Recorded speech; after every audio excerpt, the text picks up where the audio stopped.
Welcome, welcome, welcome. We are live. Where did all I go to? Okay, well, introduce everybody else. We're live. Welcome for joining this weekend's Todd Lasso's All-Star Weekend. That's why I typed it. Uh, it's an all Chelsea podcast for most of it, pretty much, apart from one or two things.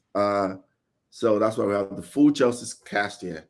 If you're watching this live, before I go on, like, share, subscribe to our YouTube channel, Footy Fantasy. You can see it in the ticker scrolling. FOOTIE Fantasy on YouTube. Like, share, subscribe. We also are on Twitter. Our Twitter handle is very active now. We post pretty much multiple articles, multiple comments on the week. Like, share, subscribe. So let's introduce everyone. Before we go to Chelsea people, we'll start with Ola, part of the team. Thanks for joining. Happy to be here. We'll go to the Chelsea people. Pod, Mr. Dada. Thanks for having me. Pod. New member to the first time on the show. Benny, good to have you here. Thanks for having me. And regular Chelsea Agbero. I have to add that to Idris. That's what we have to add that to Okay, and I think I'll let me just start with Idris for sure. Let me start. Let's just go dive in. Let's dive right in. No, let's not waste time. Tommy Tuchel deserved to be sacked. Of course, if anybody's watching this, it's been 2 weeks now, right? It's been 2 weeks since he's been sacked. If you're under a rock, let's just assume some people have been under a rock. But Tuchel has been sacked after 18 months in charge. Is he up to 18 months? Correct me if I'm wrong. No, it's about 18 months now. It's a year and a half or something like that. Yeah, it was 15 or 18 months. So, Idris, do you think Tommy Tuchel deserves to be sacked? And tell us why. Or if you don't think so. No, I do think he deserves to be sacked, to be very honest. For just one reason. Not everything is about results. Although results played a role, in my own opinion. Some people don't think the results were that bad, which you could debate that because some coaches have actually been fired for worse, I guess, than that. But I also think it's Chelsea. Some coaches have been fired for less. So it's Chelsea, right? So for me, I do think.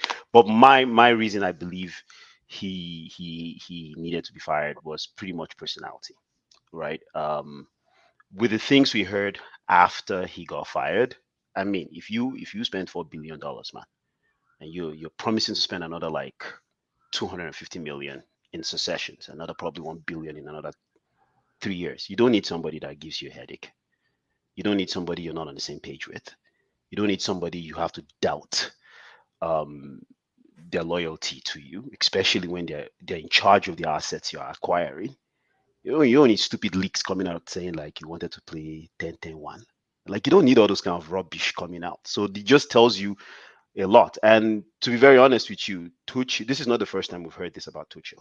We heard this kind of like rhetoric before he was not taken by Bayern Munich from Dortmund.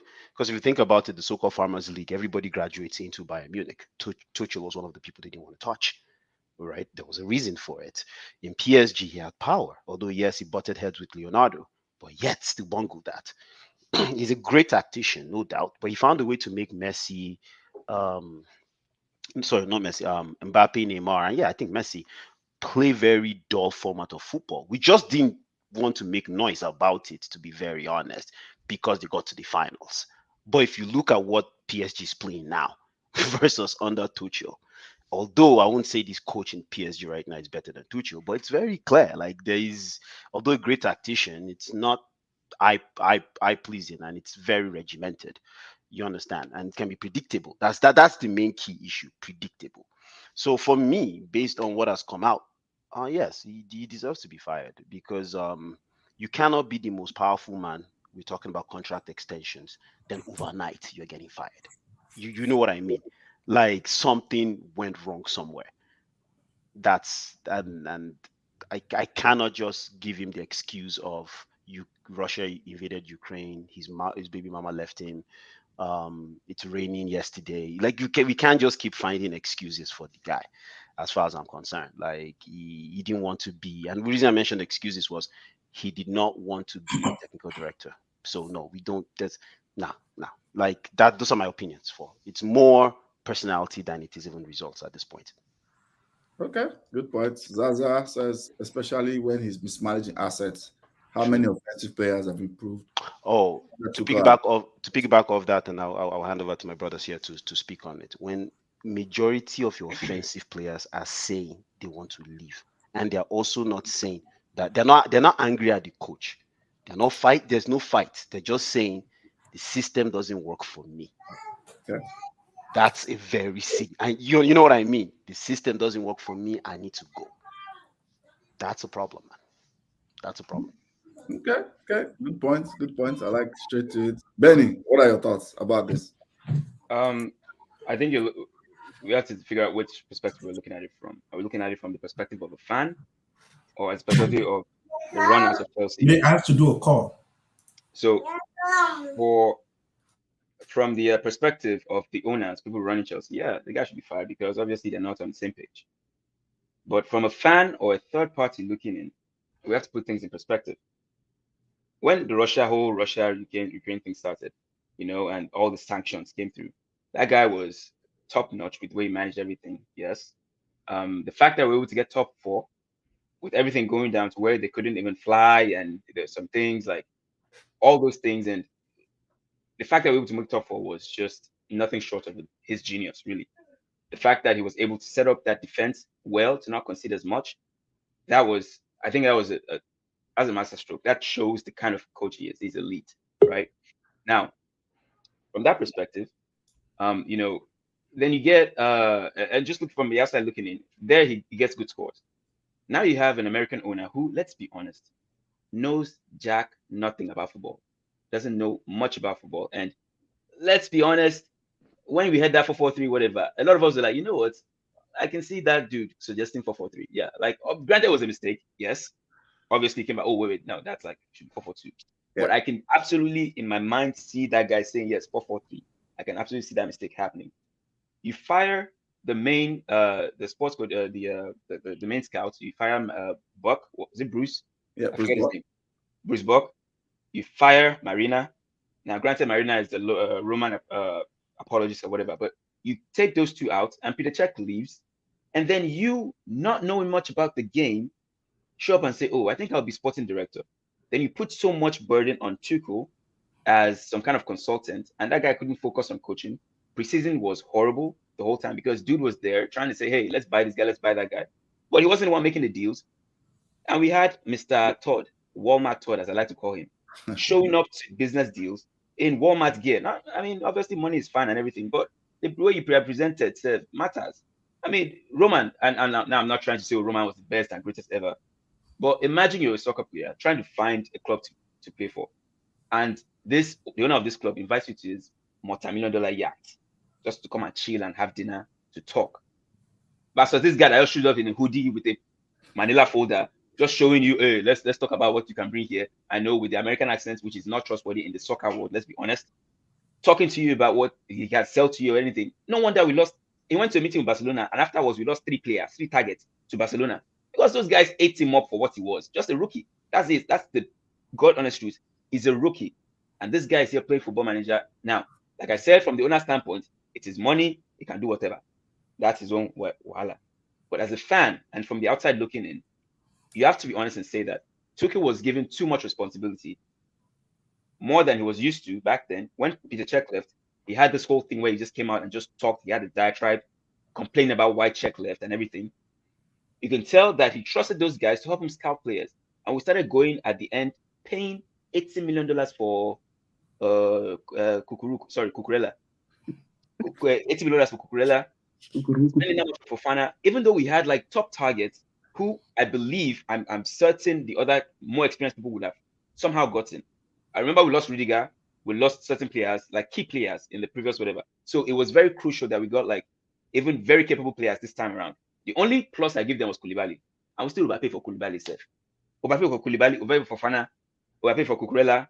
Sterling came in, which is a good plus and everything. But in my opinion, especially if you've consulted this guy to help you spend up to 300 million, then you fire him after 3 games before he could actually focus on football. He doesn't deserve to be fired. It does not, especially when you don't know anything about football. Let's be honest. Bully is your money, do whatever you want, but you don't know anything about soccer. You really don't. It doesn't deserve to be fired, from my perspective. Okay, I liked it. I went to you purposely to get that balance. I'll go to Dada.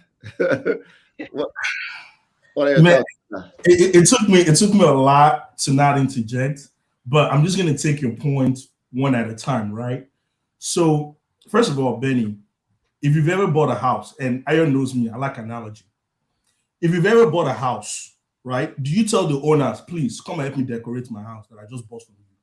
No, you buy your own furniture because you know how you want to set up your own TV. You put your own curtains in because you bought your house and you have a vision of how you want your house to look. In any time people have bought a company, any company people have bought, you always make changes. And the reason why you make changes is because of two reasons. One is because you have a strategic vision of how things should be ran, right? So when Todd Bowley bought Chelsea, he had a strategic vision of how Chelsea could be ran. If he didn't have a strategic vision, guess what he would have done? He would have just bought equity in the company and be hands off. So first of all, whether right or wrong, and this is a debate that people often have, and I don't know the answer, because sometimes you can come in with your own vision and it works, and sometimes it doesn't work. Yeah. But whether right or wrong, every time you buy an asset, you have to make changes. You have to bring your own people in, because that's why you bought it. You bought it because you feel like you can run it better than the previous guy or girl, and you can create value. So that's just what it is, right?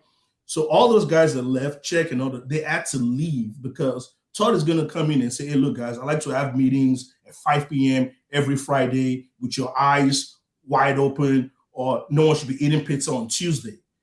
That's just how the rules are. Everybody has their own vision of how things should be done. So you can't really fault him for that. Second of all, does Tuchel deserve to be fired? The answer is a resounding yes. Now, piggyback of what Idris said, it all goes back to the vision. Todd has a vision of how sports should be. And people always often say, oh, these guys, they don't know what they're doing. Look, what I notice about business-minded people is this. You don't need to be an expert in something. All you just need to know is every business, every sport has a certain structure.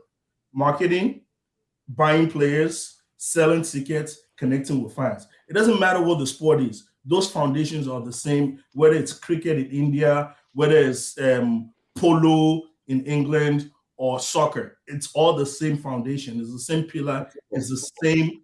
What's up? Or football, don't call it soccer. No, this is Chelsea podcast. It's soccer. Okay. I mean, whatever. You know what I'm saying? Like, whatever sport it is. You know, whatever sport it is, the foundation is still the same. It's a simple business plan. You get revenue from fans who are loyal to the brand. You try to win tournaments. You try to buy players at a discount. You try to sell them at a premium. It's the same. The only reason why we always feel like, and which also goes back to why people make fun of him when he made that north to south, is we have this condescending view of Americans and non-English people when it comes to sports. And that's part of the traditionalist element of English soccer. It's such a conservative sport. We always feel like, you know what I'm saying, oh, this sport is so pristine, it's so conservative, it has to be done this way. Anything deviates or that comes from a foreigner is not real. But to your point, though, Tuchel deserves to be fired for three major reasons. One, and I've told almost everyone on here this, except Allah, is one, is inability to develop players. And I asked you this, Benny, like, mention one player since Tuchel came that has been developed. Mention one player that say, you know what, this player has improved since Tuchel came. I'll wait. Should I answer? Go for it. Rudiger under Lampard. What was he doing? No. That's not. No. But I'm asking. No. You know, okay, Rudiger under Lampard versus Rudiger under Tuchel. Rudiger was the only player. I totally give you that. I can't deny that. Rudiger was the only player under Tuchel that improved, and I'm glad you mentioned that. But guess what? We have 20 other players. Mention them. I'll wait. Wait, when you said like, but exactly. Okay. That's my point. Wait. But let me mention that. I let you finish. 2 more points. Okay. Jorginho improved. I'll jump in as you try. Jorginho absolutely improved. Jorginho absolutely improved. Yes, absolutely. He went from being in a 90 on the bench under Lampard to winning European Player of the Year. That guy improved now. Jorginho played. I think Rich James improved. His goal scoring improved. No.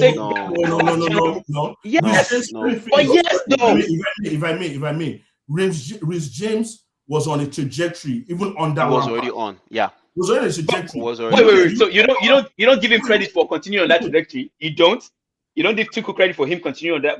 Other people could have regressed, but he continued on that. So But Jorginho regressed. Jorginho If regressed on the the- last five. on that Lampard. Can I finish though? Yeah, So let- going let- back Finish it. No, finish. You finish it. so let me mention the attacking players who have underperformed significantly. That's Timo Werner, right? Lukaku, Yep. CH, Callum Hudson-Odoi, right? Mhm. These are all forward players who have not progressed under Tuchel. Even Mount. Mount, I can't really blame him for Mount because Mount was already showing signs of being a great player, but Mount has been kind of dodgy in the past few games. So guess what? So that's reason number two. And then number three, and this is what I like about football is no matter how subjective we are, guess one thing you cannot argue against is results. Just go look at Chelsea's first 50 games under Tuchel and Chelsea's last 50 games. It was quite obvious. One thing that was happening was Chelsea was considering 3 times the goals that we're considering in our last 50 games. Simple as that. The result has been subpar. So if you want to argue about, oh, you know what, blah, blah, blah, blah, blah, the result has been subpar. Now, the main reason he got fired was this. Todd had a vision of how this should be done. Tuchel, for all his faults, could just not align to that vision. And they used the result as an easy way to cut him off. Simple as that. There's really no debating about it. Now, if Tuchel was top of the league and was doing well and people fired him, guess what? It would have been tough to make that argument. But guess what? If you go read reports, there are reports about Tuchel actually having 2 separate training sessions for players who wanted to stay and players who didn't want to stay. So for me, it's like if I'm running a football club and that's how your manager is acting, you got to go. Simple as that. And I get it. There's this obsession from Chelsea fans that we want a long-term manager. It's like this thing that we've always wanted to have. You know, we crave it. It's like, man, we want a manager that'll be here for 5 years. But guess what, guys? Stability is not a requirement for success. That's just, you know what I'm saying? You can literally change. Now, there's a downside to changing managers often, but I guess the obsession is like, oh man, you know what? Oh, we always want to have this manager for 10 years. And the truth of the matter is that may not be us. But that being said, I do see a long-term manager under Todd Boehly. And based on what I've read and what I'm seeing, I am extremely bullish on his viewpoints. And I think in the next 3 years, Chelsea will win the league if we keep going under Todd Boehly. And that is my point. Another thing that Chelsea fans don't like to admit, Chelsea had horrible governance under Roman. Yeah, we did. The reason why all those cracks did not show, because for 2 reasons. Roman's objective of owning the club was not really as a money-making strategy. It wasn't really in Chelsea to make money. And 2, you had someone who was ruthless from the top. You guys have to ask yourself this. Look at how much disarray Chelsea went into when Roman got in trouble. That's bad governance. You don't want your club, right, to have a centralized authority. You want it to be a group of people who are able to make decisions for succession planning. So the moment Roman left, the moment Roman left, the club was just in shambles. That was bad succession planning. Yeah. Yes, that's horrible for any company, any business, anything you're doing, even your household. Should something bad happen to Burnley? Guess what? Chelsea isn't good as because you have a system in place. You spread out power. So that that is my point. I just don't know what else to say about managers and this whole view of the guy wears Walmart t-shirts. Dude, fam. Most of the people who are making decisions, they don't need to wear a suit and tie. They don't need to come wearing Giorgio Armani. Because you know why? Once you Google Todd, you know who the fuck he is. He's a size lord. You don't need to be wearing a suit and tie. I have something to piggyback on hold on. Ben, 1 second. Please, one quick question. Okay. Why are we talking like when I started, I said 2 perspectives. One from the management side. From management side, yes, fire Tuchel, yes. But we are fans watching the club. We don't have, unless you have stake in the club, which I don't know. And that's by Emperor. If you have stake inside, you probably have stake inside. The way you talk about every other day, you probably have a stake in Chelsea. That's why I'm talking like this. But as a fan, from an outside looking in, that's what we are. We're not like there looking at the stock report. Oh, what's Chelsea doing today? What's Chelsea doing tomorrow? We're looking at the field of play, and that's from the perspective I'm talking from.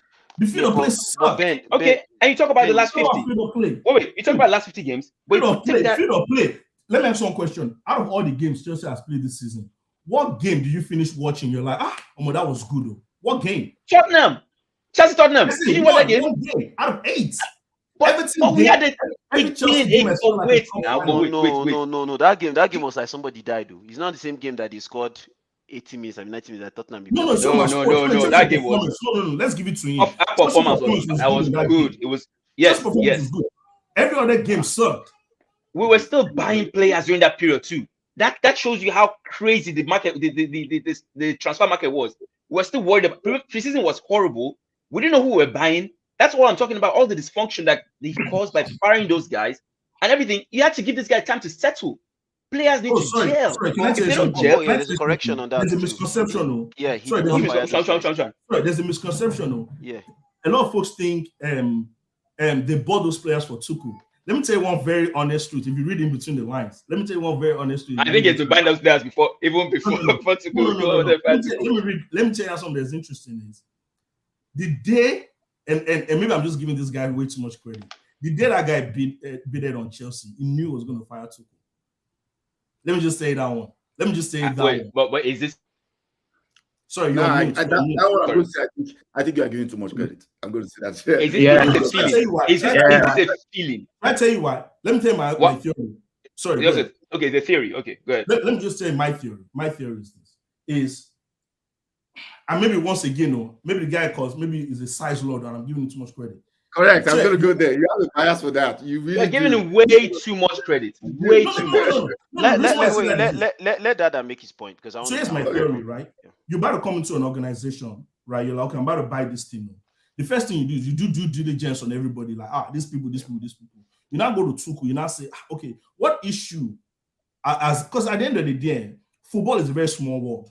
Todd Bowley has people that he trusts, that he can call. I say, hey man, I don't know anything about football, though. But please, what do you think about this Tuchel guy? I'm pretty sure there are people you can call that can give him, hey, you know what? I can't tell you much, but my buddy worked at PSG. Let me tell you what he thinks. Oh, this guy that I play golf with used to work at Bayern or used to work at Dortmund. Let me tell you what he thinks. So he already has an opinion of Tuchel before coming in. Whether he was going to fire him or not, he had an opinion. So guess what he wanted to do? Say, you know what? I have my opinion, I have my bias. So let me assess this guy personally. So yeah, maybe he has lunch with him. It's like, hey, look, we're thinking of bringing in Cristiano Ronaldo. And maybe it's a stupid idea to bring in Cristiano Ronaldo. I'm glad Tuchel stood his feet on that. But maybe rather than Tuchel to say, hey, guys, let me show you why we don't want Cristiano Ronaldo. Tuchel's like, I'm the manager. F you guys. I'm out of this. I don't want Cristiano Ronaldo. No.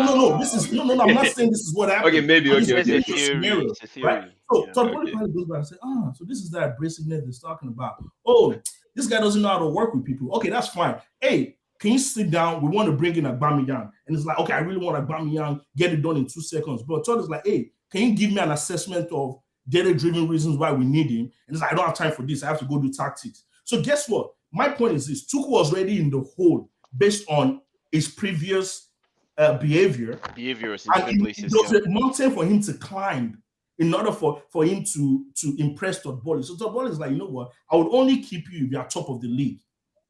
And the moment they started making mistakes, it was like, oh, what? This is my opportunity to fire this guy. I'm going to fire him. The fans are not going to backlash because the results were not there. They're not there. So that's my point to you. Or it will split down the middle. Hold on. So okay. It's a sound theory. If that were the case. Let's neutral our talk now.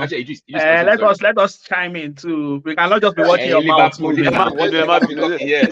part I wanted to tap with Ben was this. There was a misconception that Marina was fired and Bruce Bork were fired. They were not fired. He quit. The reports came out. He was fired. Bork was fired. They were not fired. They didn't want to. They were not fired. You can call it whatever you want. They did not want to stay for the transition period. Only person that wasn't fired was Peter Cech. Peter Cech wasn't fired. He left on his own volition. Those other two were fired.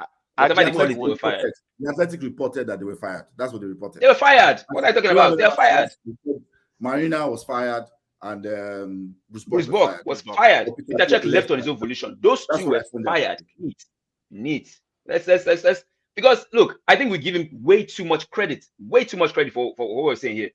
We can say, okay, there was some friction with the Cristiano Ronaldo thing, but the reports that we read, and I think it's safer to go with those reports that because those guys have done their due diligence or whatever. They might be wrong, but better than our own theories that we're just coming up with on the fly.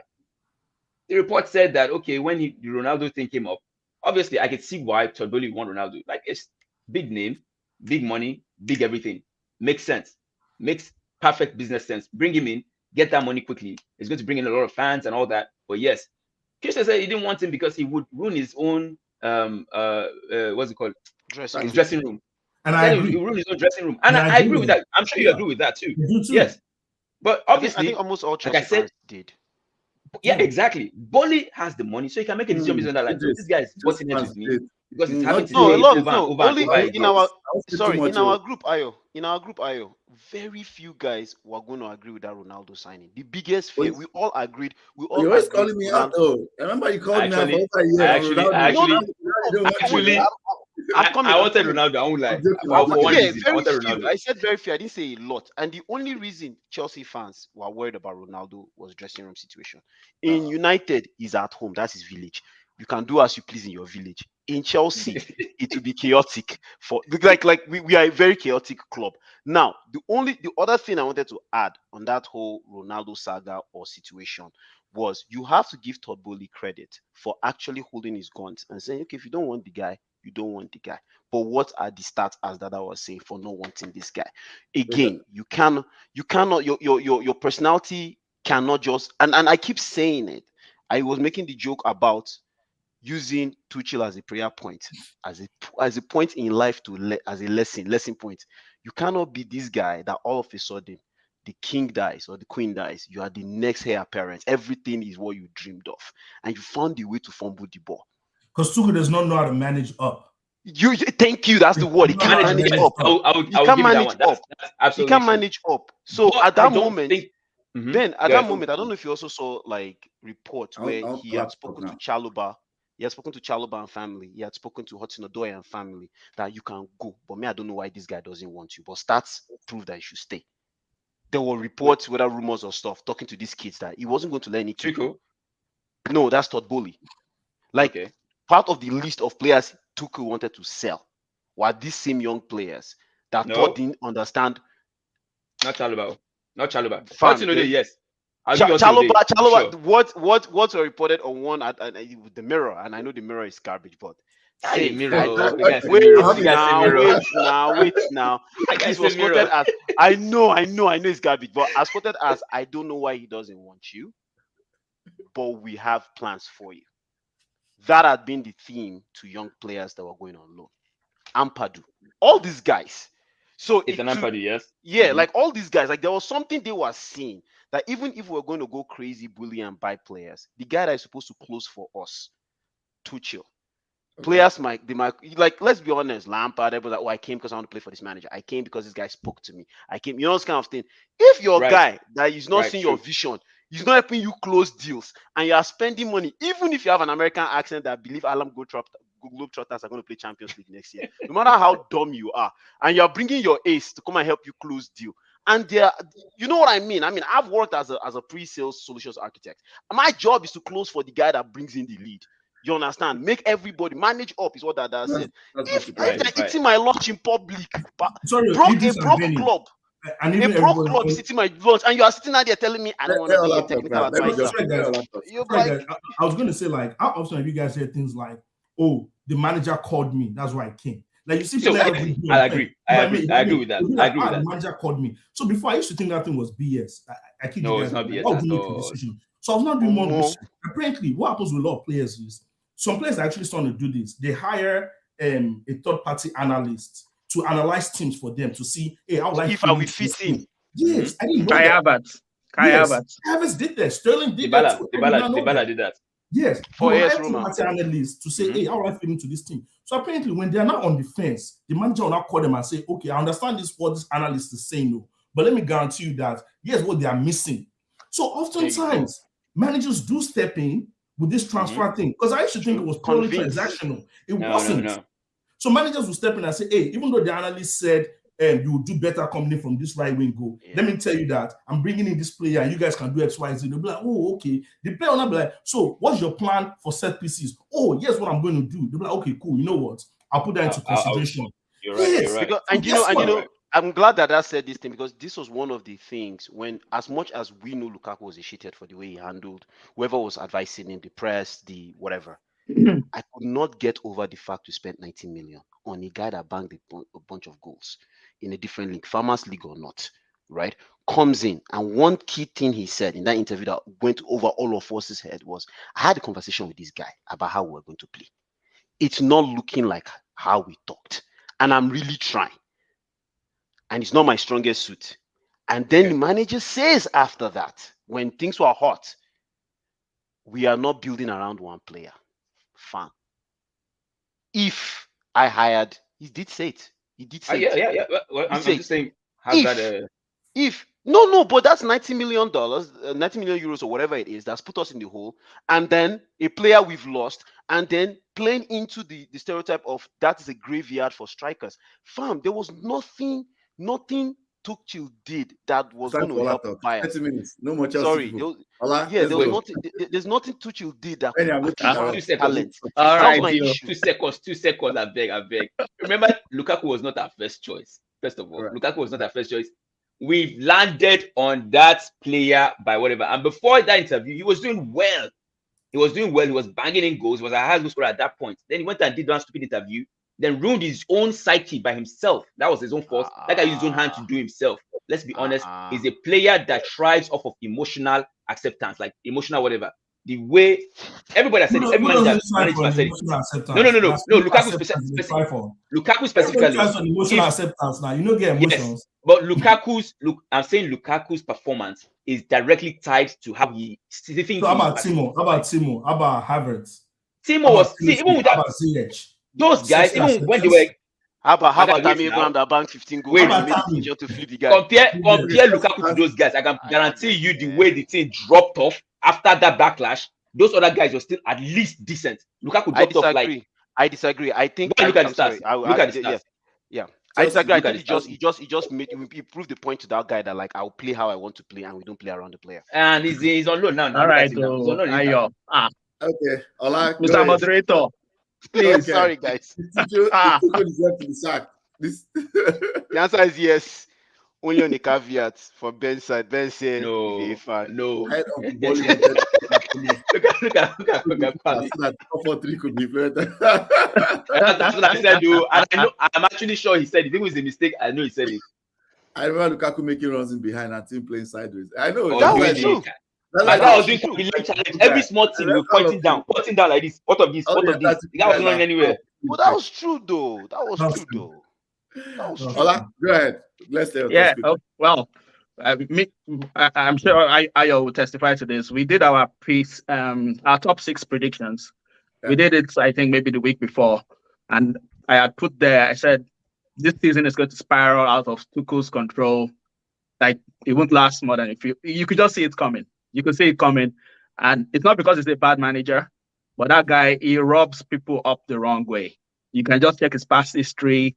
That guy, he gets in trouble with senior management, people who are above him. That even his own players, he rubs them up the wrong way. I just don't know what the personality he has. You can all laugh at Jurgen Klopp for his og policy, but there's something to that, you know. You can still og people and still criticize them, and they'll still be on your side.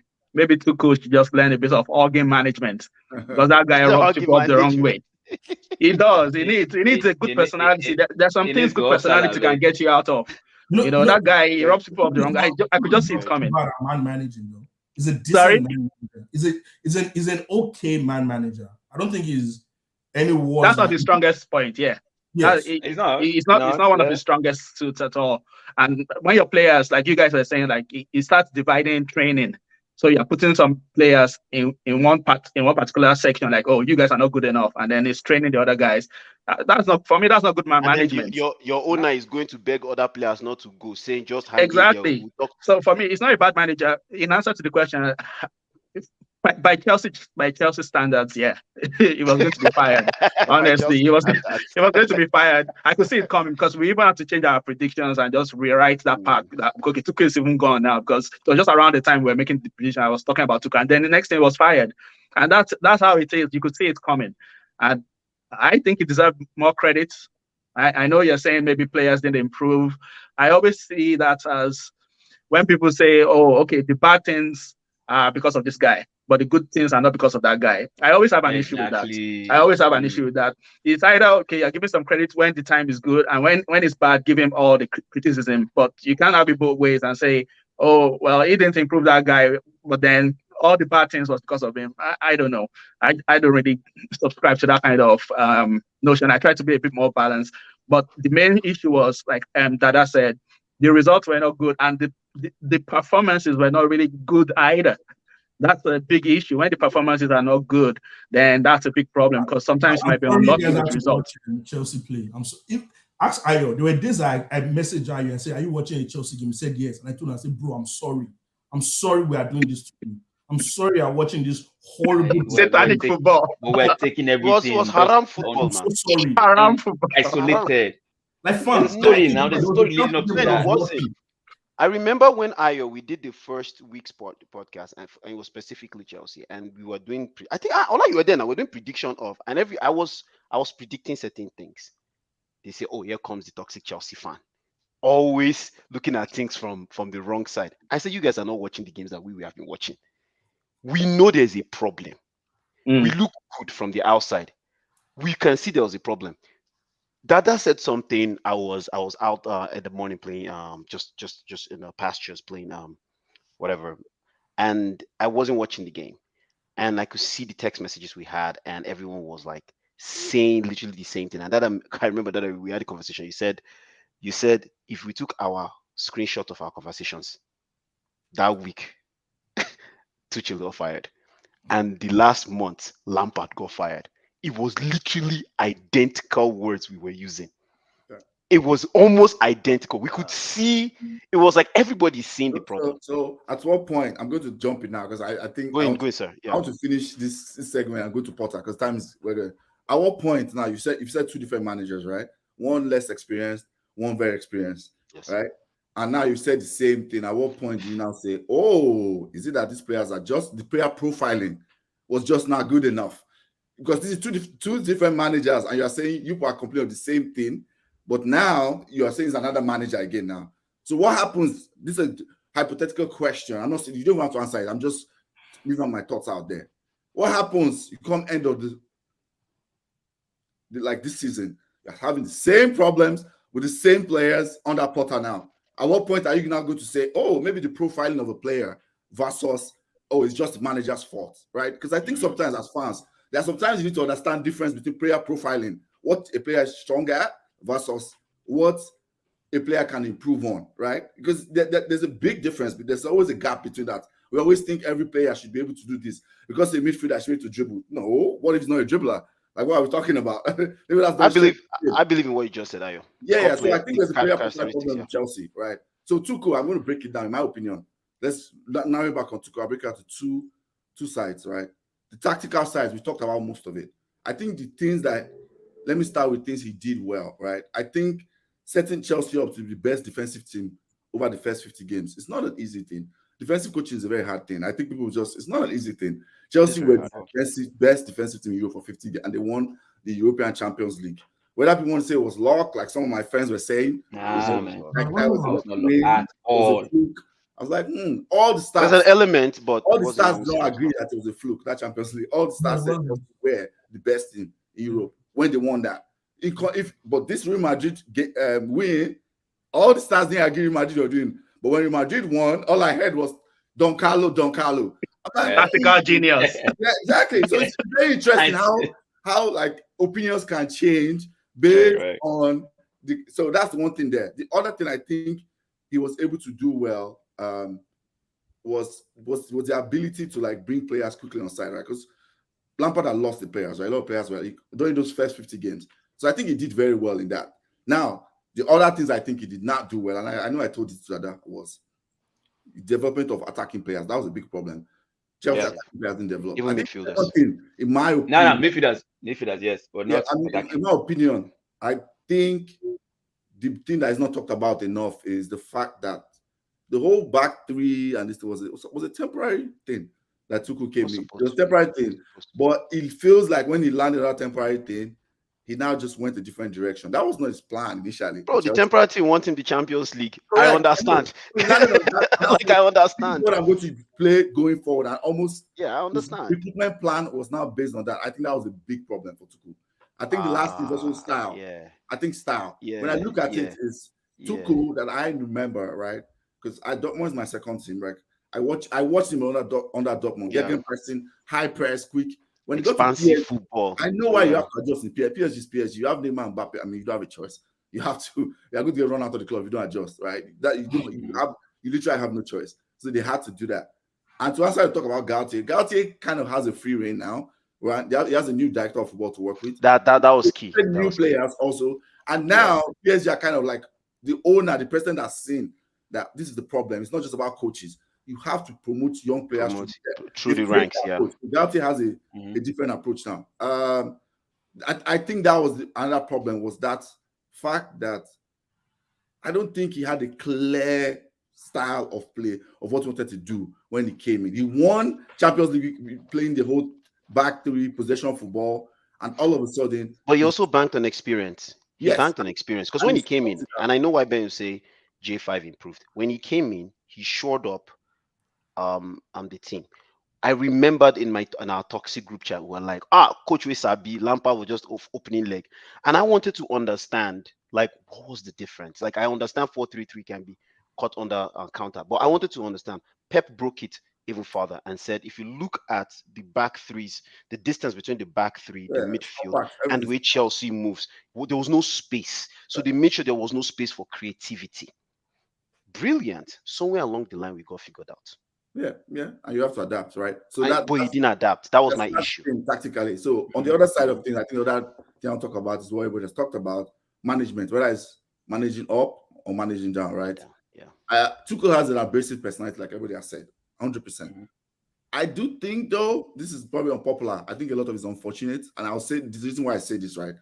The major reason why he left Mainz was fine. Mainz was fine. He left Mainz on his after 5 years of doing well, overachieving. Dortmund opportunity came. He got to Dortmund. He was fine in Dortmund. He was for the first year. It was after the bomb incident. That is when the problem started in Dortmund. They were going to play Champions League game. Their boss was bombed. He didn't want to play.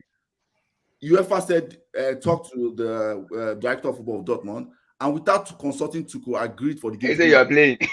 And Tuchel got crazy. Like, what? Of course, they lost. That's his boss, though. No, it doesn't matter, dude. That now don't just you see that's boss man. That's the boss man. Ayo Ben. I say my opinion. I'm on that. I understand the opinion, but I'm also on that side. This is my opinion, right? There's a lot of Germans, and I can attest to this, right? A lot of Germans do not see football like football. Yes, there's tradition, but they don't look at football above as the biggest thing in life. You don't. Germans don't think that, right? They don't. And Tuchel was very angry that, okay, at least let's couple of days, a week, like somebody almost died. Like, what are we doing? Why are we playing this game? He was really angry about that. And that's where their problem started with. Now, I'm not giving an excuse. After you go to that emotion, I'm supposed to like draw everything back. That's when the problem started with Dortmund, right? Of course. Then he left, went to PSG.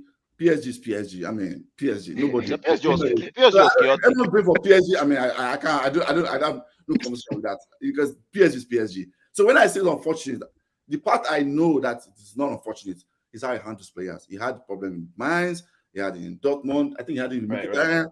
He's very abrasive with players. If players don't follow his instruction, he's very, and that comes from his like German training of like, I'm a genius. I know this more than you. Because Tuchel, I've told you guys, I don't know if you guys know this, like the German test. I'm just giving historical background to Tuchel. There's a German test that they do for coaches, right? Tuchel and only one other person have gotten a perfect score in the history. So my point is, he also has that ego with him. Like so he's abrasive. I'm not bringing an excuse for him. I'm not. Like I said, managing up, I think part of it's unfortunate. I think his major problem is managing down. That's my personal opinion. Is how he manages players. That is where I think Tuchel, like, this is where too aggressive. This is why I might disagree with you. This is why I might disagree with you a little bit. And it's the fact that like you are right that like he might have a problem managing up and managing down. But I think if he managed up properly, they will have backed him to be ruthless going down. True. I agree with that. I mean, Ben, you get where I'm coming from. Like, I I agree have with no that. opinion about that actually. Although I think we just where He's we managing down. disagree. Managing down Well, is the only place we disagree, and I actually I think managing up is more important. okay, yeah, it is. Managing up is more important, in my opinion. I'm not saying you should be an Yes, asshole to your and boss. we all agree. We all agree that you need to manage up to your boss. I think the only place we disagree is how much credit we give that boss for what he's doing. That's the only place we disagree. He just can't get You- past. That's an issue. You guys obviously have no problem with the guy. Like this Yankee boy just came. I have a Yeah. big problem with someone that just comes in, and this is just me as a fan. We're going to It's his move to money; he can Potter. do whatever he wants. I go to But his Potter. emotion. Give your It's like thoughts. Just give your thoughts about Potter. I want to keep moving on. Potter. So Ben, you can finish. Ben, you can finish your thoughts and enter Potter. Benio, So- you have to wait. start respecting Todd Bowley, because if you look at his firm and what their firm has accomplished, it's a successful firm. That being said, The LA Dodgers. Just LA Dodgers, all his investments. Oh, wait, now all his investment accomplishments. All I'm just saying is, if you look at his body of work, now you can say that maybe that might not translate to football, or maybe what I'm just saying is, based on what this man has done, I don't hate him. I don't think he's a No, it's not about hate, bro. It's about like no. I don't think he's. I think he's an astute businessman. I think he is. I just think he's entering a It's possible to be a great business person and not know about certain things. Some of the best managers that I've seen in fields have been people who are outsiders. All I'm saying is this fine to be an outsider. This idea that you have to be a football man to understand football.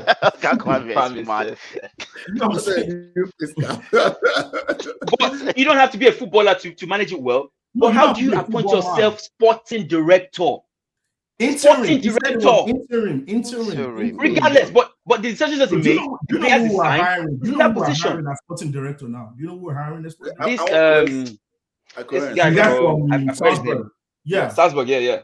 The guy you say Salzburg, the guy specifically from Red Bull, because they had the Red Bull. of them. Yeah. Isn't and I can assure you, Todd was paying people. Todd was paying people like those guys to make those decisions.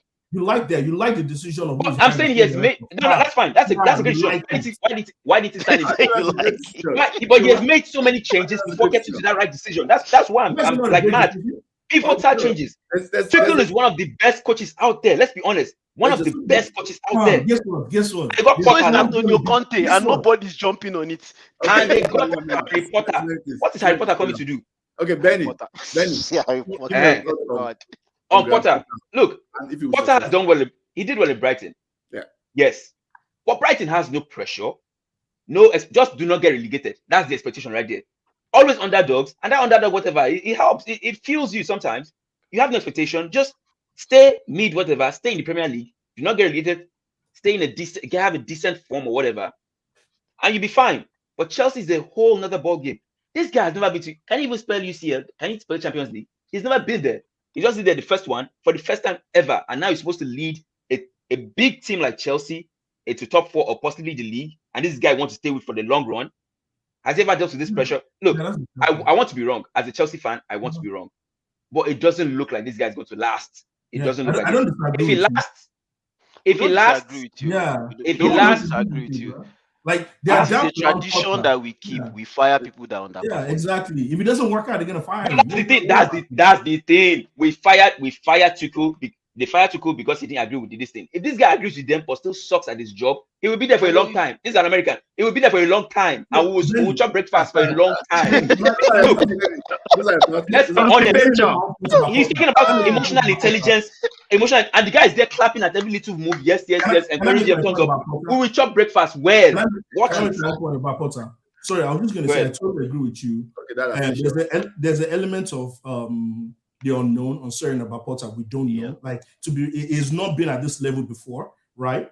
He may do well, he may not do well. Like I don't know. Like I can't sit here and tell you, smack on, Potter is going to be a fantastic manager. But let me just tell you what I know and what I am seeing. I'm a big firm believer. And I know a lot of people on this forum will disagree. I'm a big firm believer that success at a club has more to do with strategy that is above the manager. It has more to do with your top code, like how you structure your organization. If you have a very, very good structure on the top, you can get away with an average manager. Let me repeat that. A1 structure at the top average manager, success. Mediocre structure at the top, the best manager, failure. I can tell you that. Yeah. I can tell you that for a fact. So that being said, example. I see the vision. Liverpool is a very good example, but then again, Liverpool also has a very good manager. So that may not no, work. but the same Liverpool. Wait. The same Liverpool has the fraud that is about to relegate Leicester, and they quickly made a decision because he was saying the nice things, he was managing up appropriately, but he was falling below expectation. Brendan Rodgers, and they went with Klopp. But my point is this, though, is I see what Todd Bowley is doing. I'm really impressed, and I like the vision. And maybe once again is the one thing that a lot of Chelsea fans are missing is this. When was the last time, you've asked a lot of Chelsea fans, Roman Abramovich, what was his strategic vision long-term for the club? Oh, he had no long-term vision. That guy was win now. And that's why we were successful. That's why we were very successful for the last 8 years, to be honest. I can tell his vision, but guess what? A lot of Chelsea fans. But guess what? Don't make it Drake angry. But guess what? A lot of Chelsea fans would not know about Roman is that was not sustainable. Like there was no way we could just keep doing that. And I can tell you Todd Bowley's vision today. Todd Bowley is going to exit that club in maybe 5 to 7 years. It will turn the profits and it will flip it. I can tell you that right now. He's not holding Chelsea long term. You can mark my word. He is not, clearly Capital is not holding Chelsea long term. Yeah. Once they build a new stadium, increase revenue, set up a good structure in place, and also they'll buy other clubs. They'll buy other clubs, they'll flip it. Chelsea will be flipped in less than 10 years. But in order for you to flip that club, they need to build it from the ground up. We have a crappy stadium, we have crappy succession, we have horrible strategy. This is the first time we are going to have a decent strategy in the club. So sorry, Ayo, my point is this. Potter may or may not do well. I don't have a crystal ball to tell you how. I like what he has done at Brighton. And from Todd Bowley's perspective, I see why he was hired. You needed someone that can work better with people. That's all. And Benny, I agree with you. It may flop. I don't know. If I may touch on Potter, to be very honest, Ben, you're right. Tuchel is literally one of the best coaches out there, top 3 right now. I'm not gonna. That would be like insulting your intelligence to be like, this guy is shit. Nah, man. Like I wouldn't say that. But remember, we had a manager, ex-player that was decent, and we never gave him the slack because we could see that once he starts conceding goals, there'll be problems, and we didn't know if he had the experience to turn things around. That was Lampard. But Lampard, remember, in the middle of transfer ban, took a bunch of kids, not senior players, a bunch of kids to 4th.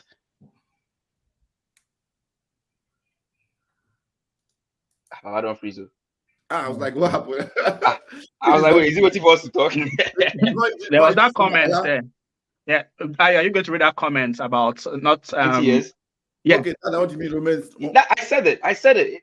We're successful because the guy was ruthless for 20 years.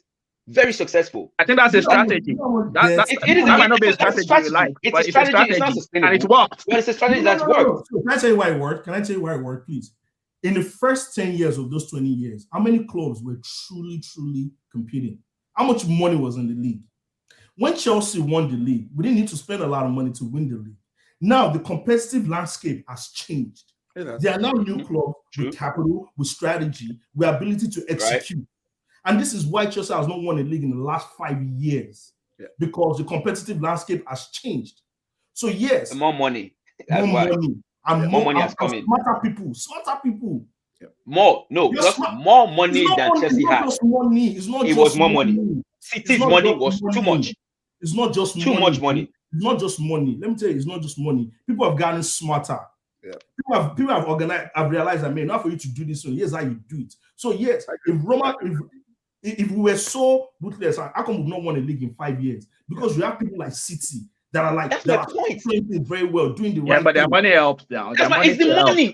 Their money helps. Because even they made a lot of mistakes. I know we praise City a lot. No. Wait. But City made a lot of mistakes at the beginning too. They didn't start winning the league straight away. They didn't start winning the league straight away. They made a lot of mistakes too. They got a top manager. Maybe two strategies for you now. A big manager and money. Those match made in heaven. But that is right. That is added it too now. He said money. Yes. But Yeah. You have to know what you are doing. For example, Liverpool spend more money than Chelsea though, and they won a league title and the Champions League during this relay. So Liverpool, it just worked. I agree 100%. More money has helped City. Let's be 100%.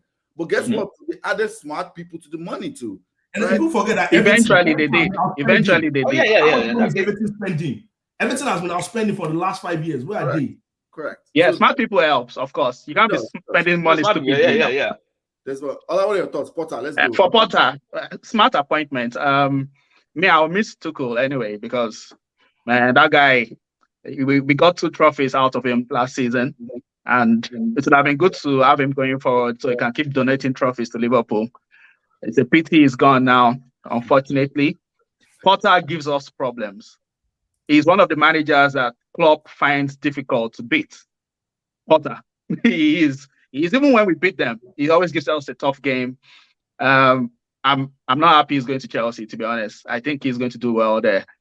The issue is Todd Bowley. I'm getting convinced by Dada selling Todd Bowley's vision. I didn't think that guy had a vision, but the way Dada is so passionate about it, I think maybe he does have a vision. But how long does he stick to that vision? Let's see. When the going goes tough, will he stick to that vision? When the fans start screaming on his head, when Chelsea fans start protesting in the stadium, will he stick to the vision? When if Chelsea don't qualify for the Champions League, would he stick to the vision? I don't believe we are. So that's the issue. Potter is a good manager, but is Bowley going to stick to the vision? That's the problem. Went from a heavy hitter to just a minnow that nobody knows. Like, okay, he's doing man, it's not about that. Some managers have to start somewhere. You need pedigree. Yeah, doesn't have pedigree. He has no pedigree. You have to build pedigree somewhere now. Pedigree helps now. So now Chelsea, what kind of build? Lampard can't do it here. They fired him. No. Eddie can't bring pedigree here now. Go and get your pedigree in smaller clubs. Welcome to Chelsea. Pedigree, big pedigree, sir. Big pedigree. Pedicure, manicure, all of it. Just bring all of it here. All the degrees here. Bring it here first. Give the guy a time. Give the time. But I think he's really good. Potter is really good. Potter is really good. You could at the beginning, Mita was a doubter. I will remember, like maybe 2 years ago, I used to diss Potter. Yeah. I used to be like, man, this guy is all about stats. They're always saying, the underlying stats is good. The underlying stats. But Mita, I saw the light eventually. The guy is good. Big clubs and do well. How many small coaches that are doing it small in the English Premier League? We have start from somewhere. Now, no. Moyes was good at Everton. He was a genius there. Went to Man U, flopped. Espirito Santos was good at Wolves.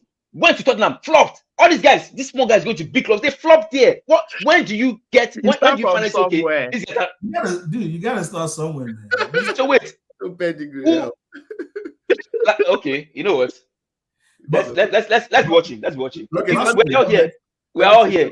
Let me take comments and I'll say my thoughts. Then move us to man. Are we going to go to our topics? We still have multiple topics to talk about. That Bowley interview was deep. I agree. Media just broke into sound bites. I agree. I'm going to talk about that later. A lot. It's worth watching. That interview, that interview was fantastic. I've seen it. Yeah, fantastic. Benny, do you want which area pedigree? I beg. My guy get pedigree. I beg. We're talking pedigree. And then pedigree. I'm bringing F9 pedigree here. I beg. No. I beg. Okay. USDA certified. This is my thoughts about Potter very quickly. I think Potter is a good manager. I mean, I've been saying this for a while. There's a time I was giving him kudos for like last season, almost every other week. Kudos. Even this season, I've given like once or twice. His football scales up. I'm back to your thoughts about Moyes. That I remember now. At least I can. Somebody's here. 2012, when we were together and they hired Moyes. I thought that actually was a bad appointment straight away. And people were like, "Oh, how can you?" Fergie said. I know United fans turned against me then. And the one thing I went to is, I said, his football doesn't scale up. It doesn't. Like what he was playing in Everton, long ball, that's not going to thrive at Manchester United. This Manchester United, where you're going to have the ball 80%, like most teams are going to sit low block 75% of the times. Very few teams are going to go at us. So whatever Moyes was doing is not going to scale up. But in the difference is Potter's football is going to scale up, right? Potter in Brighton was playing good football, possession football, controlling. So that's why I think it's a good hiring. In isolation, but now going to Dada's point, the thing I struggle with is football, winning organizations, franchises, whatever you want to call them, is never in isolation. It's all about the structures above them, right? It's always about that. 100%.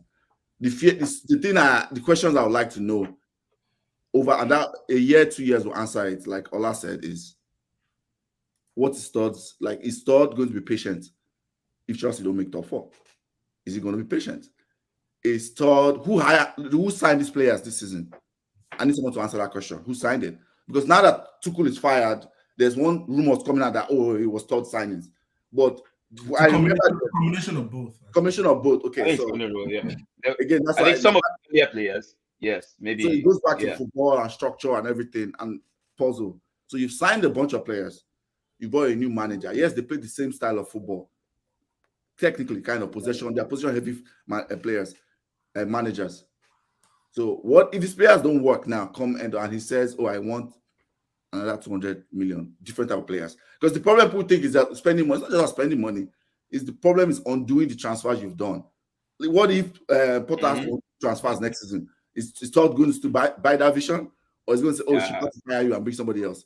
You know, those are the questions I want to see before I know if Potter is going to be a success, and before I even believe in Todd. You know, because he wants to get a director of football. And the point I was trying to say is, you see the whole thing about Red Bull thing, right? There are some comments, there's things coming out about Red Bull where it's like what Red Bull have been doing has not necessarily been about the success of their director of football, if that makes sense, or smartness. You know, like so enough things have gone about Ralph Ragnick, and like it hasn't been mostly about them. It's about their network of clubs that they have, right? So they have first deep the talent. They have clubs like they have. That's the same thing Todd wants to do at Chelsea. Correct. Now, yes. there's a long term with that. That thing that he's trying to do at Chelsea, right? It's not as straightforward as easy as he's saying, because right now a lot of, like, for example, Germany is already pushing back hard against Leipzig on that method, right? Hates them. Yeah, and even the Man City method, right? In the what do you call this? What's American league called again? MLS. Like, a lot of people are pushing back against that City group thing also. So my point is that to get more complicated than Boli is trying to say, because also you're also trying to say, oh, all of a sudden I'm going to take our 19, 18-year-olds and just send them to Portugal, like pretty much, like, because you want to get them because of Brexit. Why not? Like, I don't see their points in Brexit, because that you are now assuming that, you know, Rio Ave and all these clubs, you are just going to go walk in there and buy Benfica, and they have to pay your 18-year-old 19. Pretty much, you are turning them to your feeder club, right? Which is exactly. I don't see why that's the idea. You don't see why they've done it before now. They've done it with the Dutch club. Say amen. Clubs are like, I'm saying clubs like leagues are leagues. I think league they're against that generally, because it doesn't help. It doesn't help their development now. Development of the league.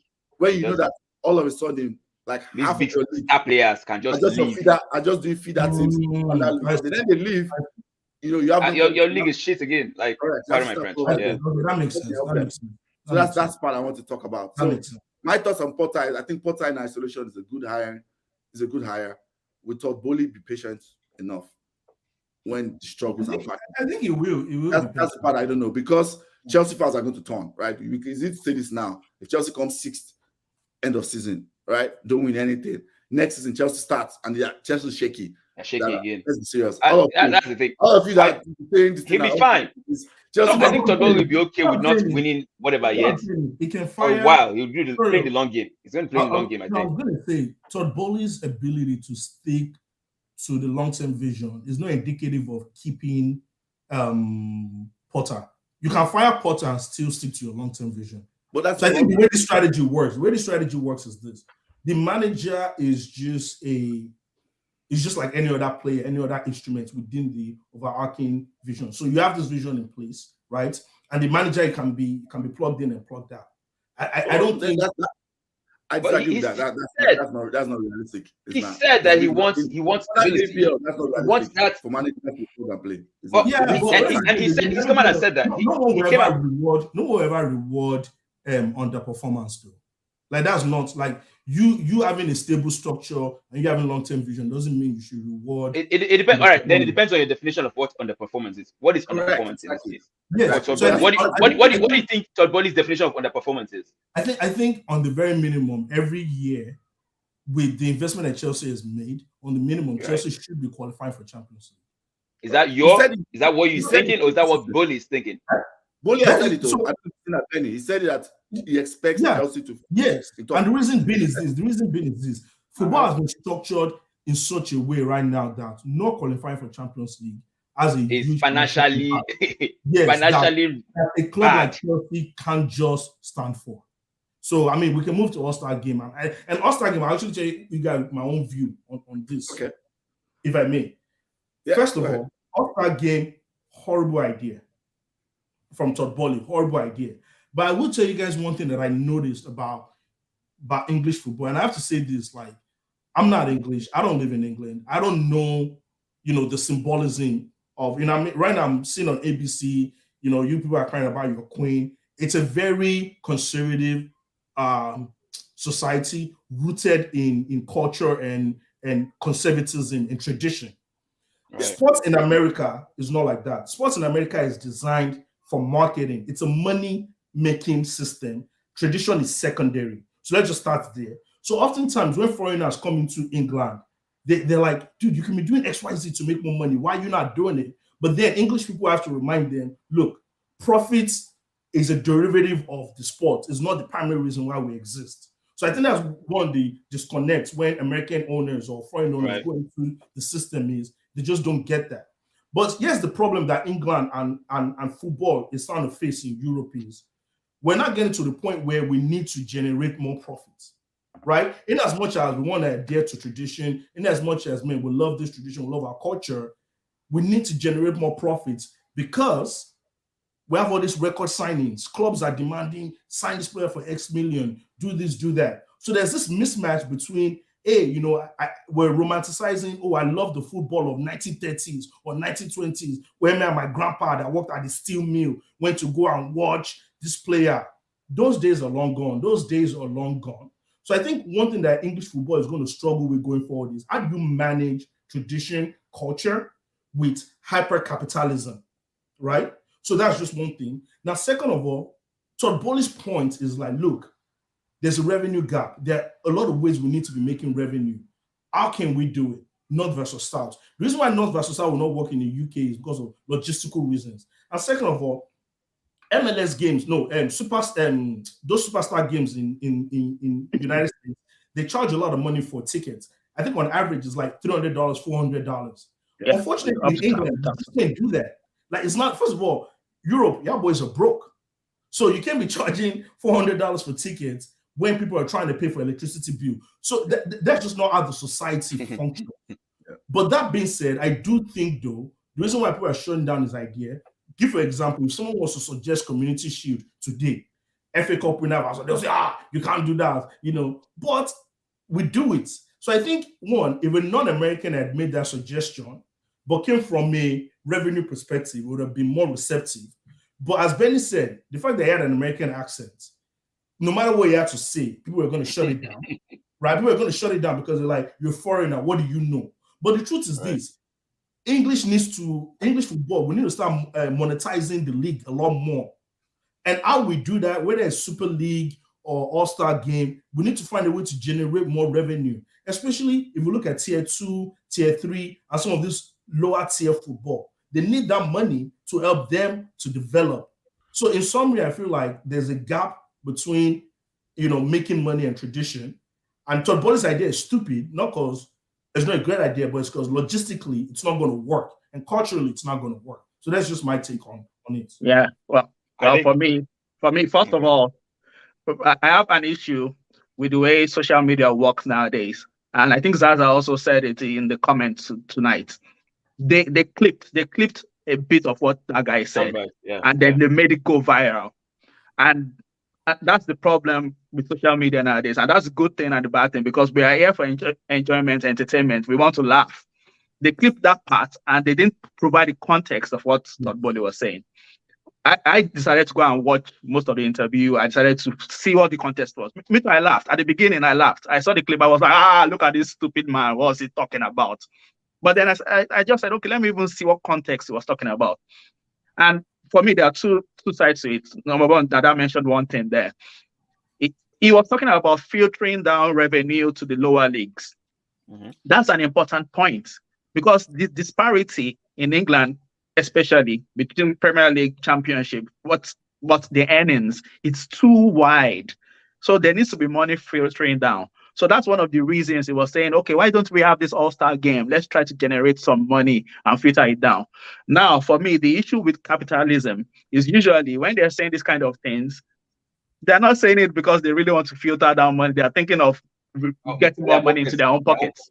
Yeah, that's how it works, and that's why when we go back to this Super League debate, the Super League debates, I was not against the concept of the Super League. I was against the motives of the people who were bringing up the Super League. The motives, because they will say, "Oh, we're trying to generate more money and want to filter it down to the lower ranks."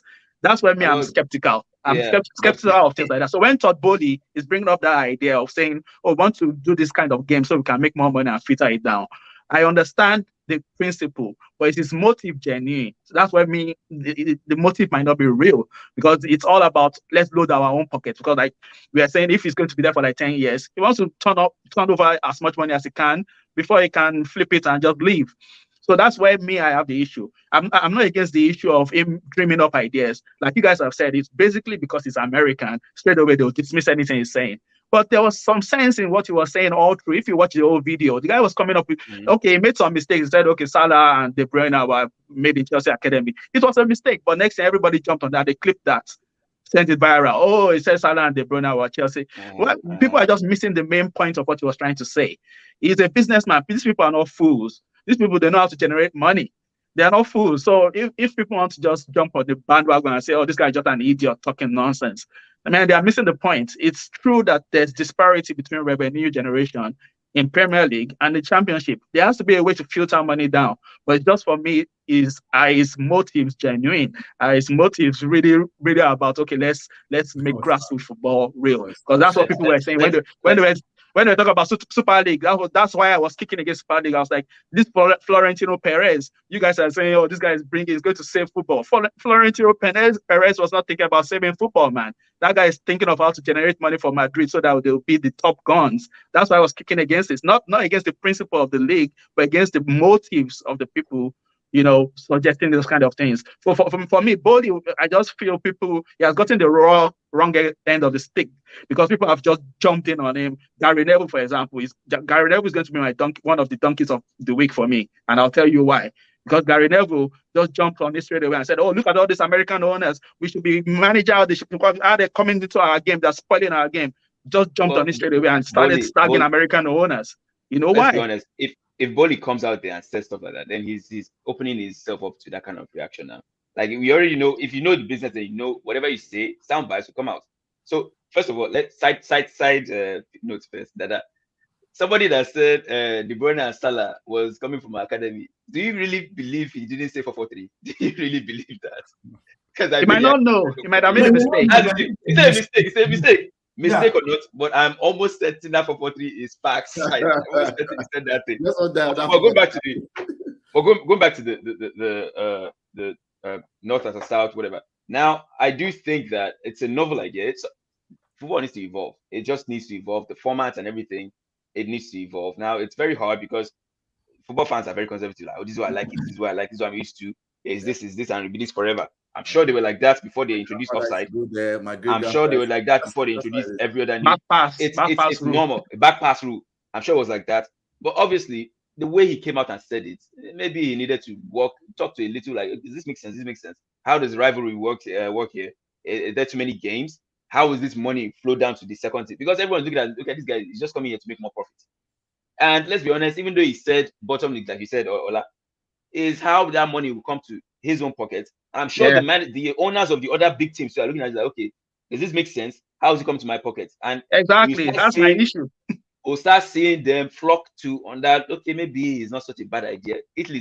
Somebody in Italy already said, oh, All-Star games not a bad idea. When they saw, okay, maybe there's money making whatever here. So I think it makes sense that we need like novel ways to bring in revenues.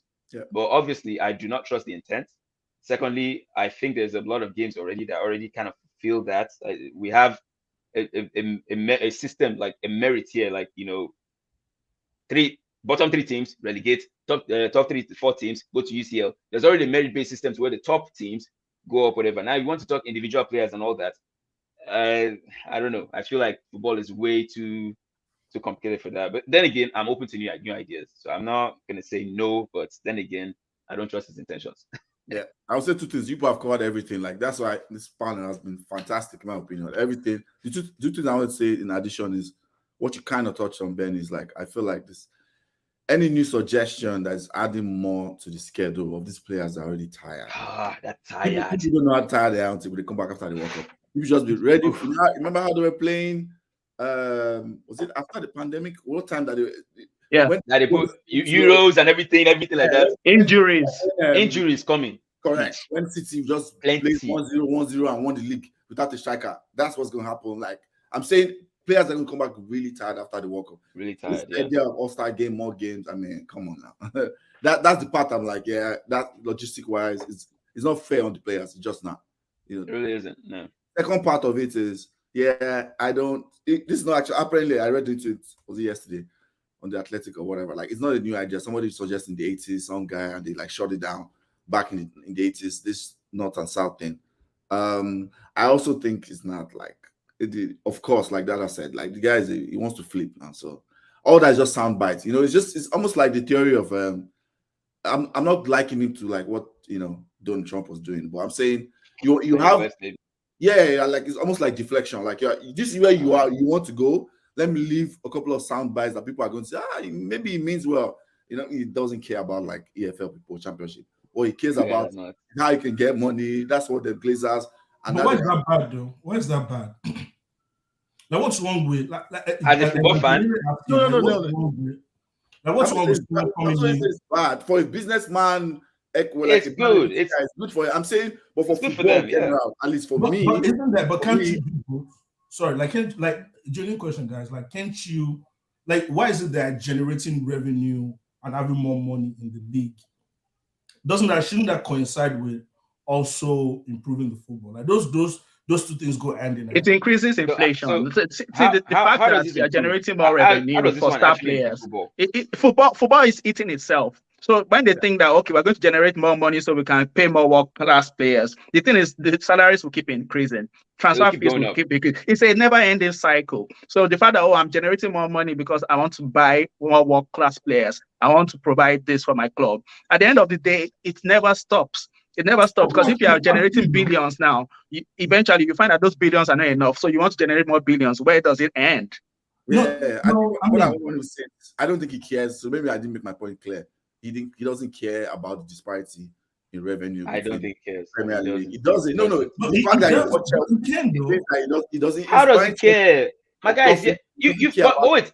The first half of this, you've defended this guy as a smart businessman who is here to make profit. I don't say he cares about the lower levels. Is this whole view of you can't be capitalist, and that means you have a negative connotation. I guess all I'm just trying to say negative though. It's not negative. He has an ulterior motive. That's what I'm saying. He has an ulterior motive. That's what I'm saying. Like if you generate more money for a product that you're trying to sell, that allows you to invest more money in the said product, and you can make more money. That's how I view it. Well, think about it. How does he make more money if he now cares about disparity? Because that means the top clubs have to lose more revenue and they share more. I don't think it's a zero-sum game. That's where we differ. I don't think it's a zero-sum game. But the thing is like there's a big gap, right? How do you close that gap? No. Here's the thing. If you look at what England has done very, very well compared to La Liga, is they realize that look, in order for us to collectively win, we need to reduce competition from number 1 to number 20. Yeah. That will allow us to market our league more, and inadvertently we will get paid more. Correct. Right? That's why they created. That's why Barclays Premier League, that 20. I know that. So there's no way like one of the best, most genius thing that any football. Whoever came up with that idea is fantastic. Yeah. We notice now La Liga, German league, Italian league, they're struggling with that idea because they've been left in the sand. And that's why folks like you and I, if you go to Odessa, Midland, anywhere in Texas, you can access Premiership games because, you know what I'm saying, the number 20 team and the number 1 team, there's not a huge gap. So they've realized that, look, just like NFL, the way NFL and American leagues, right?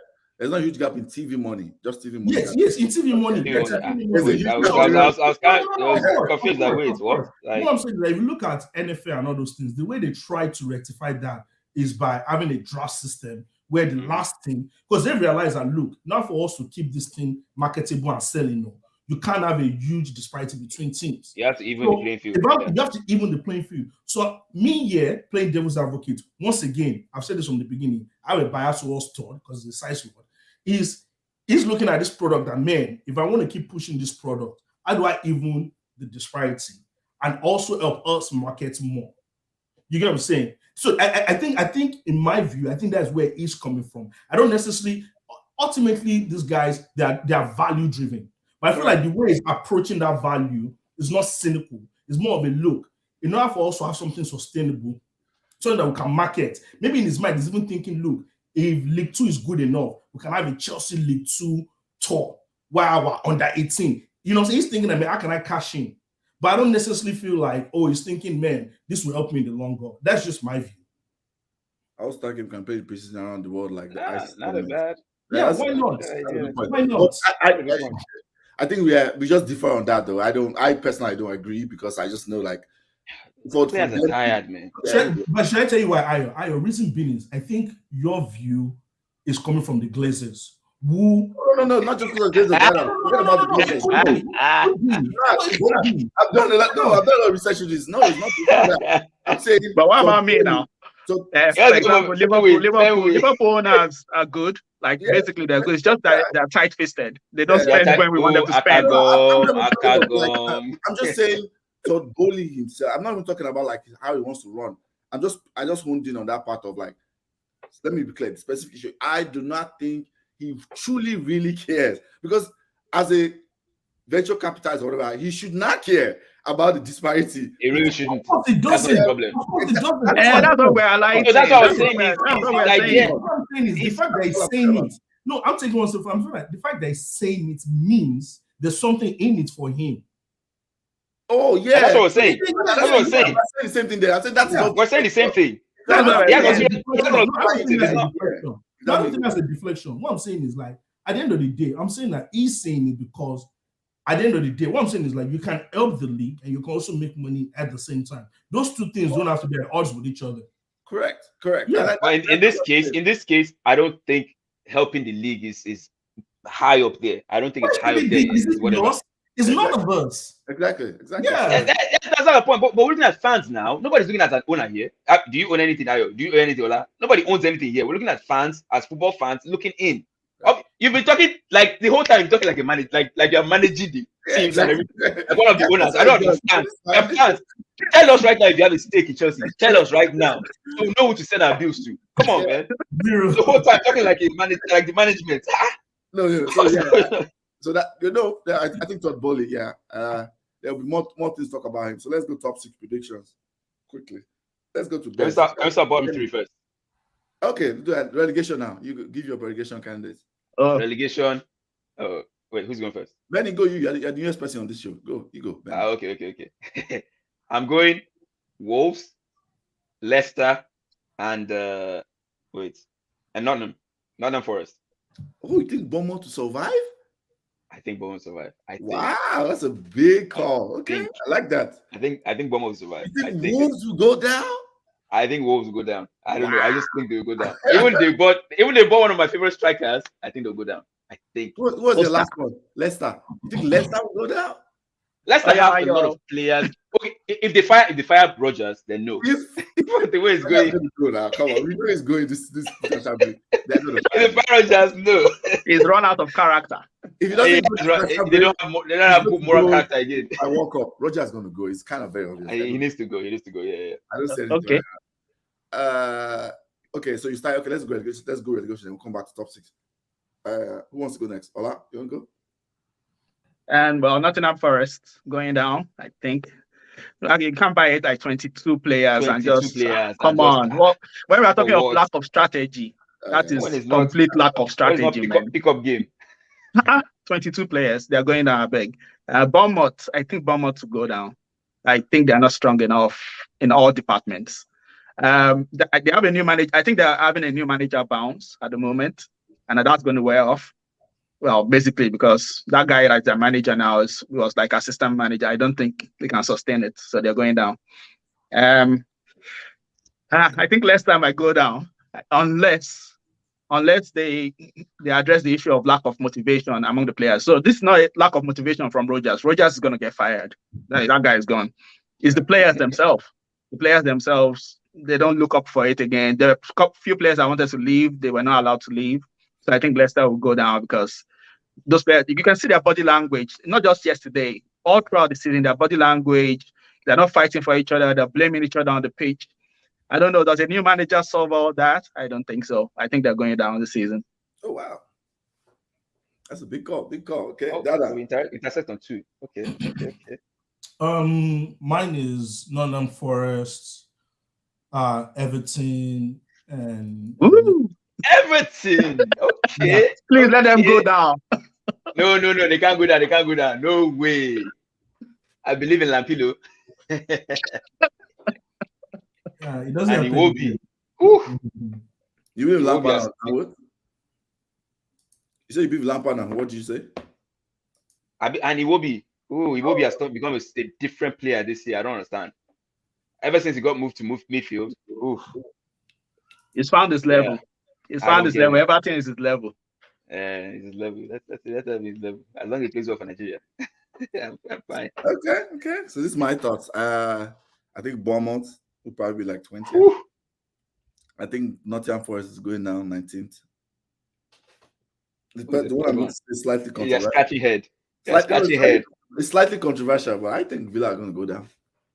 No, not that controversial actually. I think they're going to go down. I think they're going to keep bouncing like, anytime Aura Man is under the spotlight, we want 1 step forward, 3 steps backward. Yeah. I think that's what Villa all season. By the time they realize it will be too late.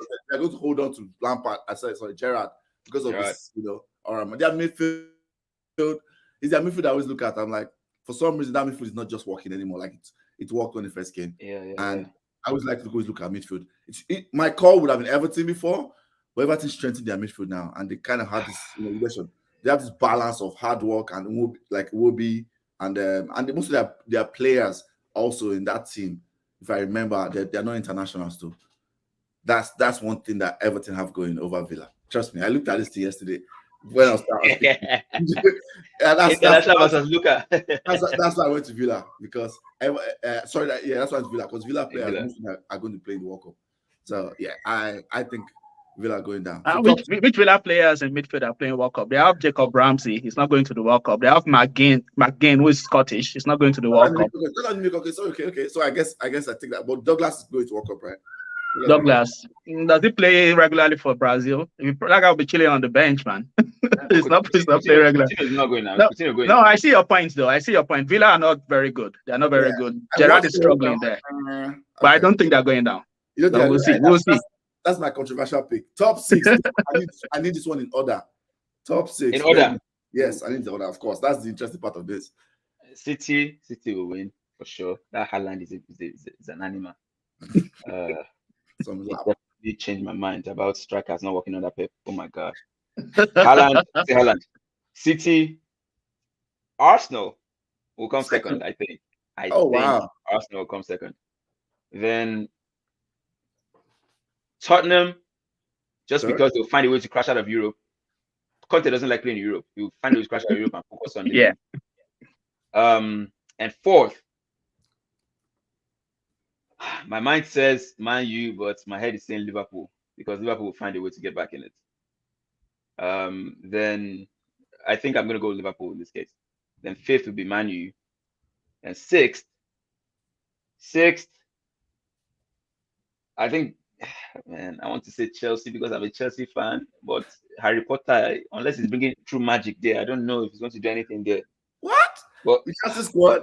No matter Harry Potter is, I think you guys will still Chelsea squad. Fine, I'll go Chelsea 6 just because I don't want to be disrespectful.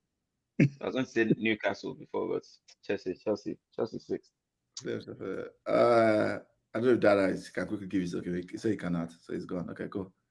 Okay, Dada says City, Spurs, Arsenal 3rd, Chelsea 4th, United 5th, Liverpool 6th. And Liverpool 6th. Yep. You think Liverpool comes? Yeah. I think Liverpool finish outside of top 4.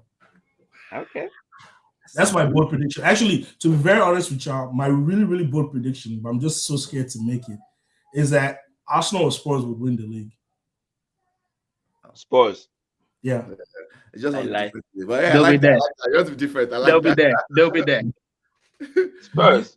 All right. Yeah, I have them second. Yeah. Okay, I like give yours. I know it's the same thing. Mine changed though from yesterday. Well done. I have one small change. Just well, go ahead, Ola. Okay, well, City to win it. Spurs second. I think Liverpool probably bounce back. We'll finish third. But yeah, I think Spurs will actually run City close. Liverpool won't be near City this season. United are making their way into top four. Ten Hag is showing that he knows what it's about. Arsenal, the reason why I think they're not going to make top four is this Europe. They're going to be in Europe, and like Benny said, they are not going to crash out quickly like Spurs. I think Spurs won't go past second round, even if they make second round. But Arsenal, I think Arsenal will go deep in the Europa, and that's going to affect them, and they'll finish fifth. And Chelsea, it is a rebuilding phase. So at this stage, Potter for me is a good manager, but I don't think he's making top four this season. I think it will be next season when he's properly in place. You see his past history. I think he needs probably 18 months to probably get all those players playing his style of football. So I think Chelsea finished sixth. Okay. Mine very quickly. City, they have Haaland. Haaland is from a lab, in my opinion. And they have Pep. So. I still think as low as everybody's on Liverpool, I think Liverpool's going to come second. It's all about goals. They have a lot of goals in them. They are going to figure things out just before the World Cup break, and they'll probably go on a run.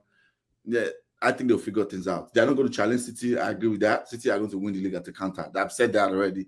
They're going to win like 10, just like when they won it when we came second. City are going to win like 8 or 9 points, 10 points ahead. That's what I think anyway.